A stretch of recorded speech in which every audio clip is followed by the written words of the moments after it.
फैसल भाई को मैंने कॉल की थी कि मैंने कहा मुझे बाइक चाहिए, तो उन्होंने कहा था कि मैं गुल प्लाजा में हूँ, मैं आ रहा हूँ 20 मिनट में। फिर 20 मिनट बाद मैंने उनको दोबारा कॉल करी तो उनका राब्ता नहीं हो रहा था। तो फिर मैं दोबारा, एक बंदा आया मुझे रामसामी पे मिला, उसने कहा गुल प्लाजा में आग लग गई है। मैंने फैसल भाई को कॉल की तो उनकी कॉल दोबारा कट गई।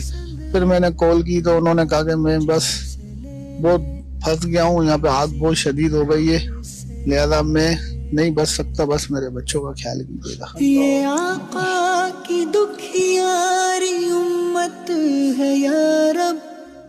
बस ये उन्होंने कहा। उसके बाद कॉल मिलाते रहे, 2 बजे तक उनकी कॉल लगती रही, उसके बाद कॉल नहीं लगी, उनका मोबाइल ऑफ हो गया। आप ये जुमला देखें यार, हाय हाय हाय, माँ बाप होते हैं। काश ये बच्चों को कदर हो जाए कि उस बंदे का आखिरी वक्त अगर अपने घर वालों के लिए पैगाम था तो क्या था, मेरे बच्चों का ख्याल रखना। हाय हाय, अल्लाह करे शफात भाई अगर देखें इस फैमिली को ज़रूरत है तो इनके बच्चों का हम ख्याल रखें इंशाअल्लाह। उस बाप की, उस बापता और उसकी उस प्यार पे कुर्बान के जिसको इस कैफियत में भी यही फिक्र थी कि मेरे बच्चों को, और माँ बाप होते ही ऐसे हैं, माँ बाप होते ही ऐसे हैं कि बस किसी तरह मेरे बच्चे। अभी हमारे फैमिली में एक खातून है, उनके साथ कोई प्रॉब्लम हुआ तो जब उनको हॉस्पिटल लेके जा रहे थे तो उनसे ये राब्ता हुआ कि अगर मुझे कुछ हो जाए तो मेरे बच्चों का ख्याल रखना। माँ बाप कमाल होते हैं, काश ये एहसास हो जाए बच्चों को।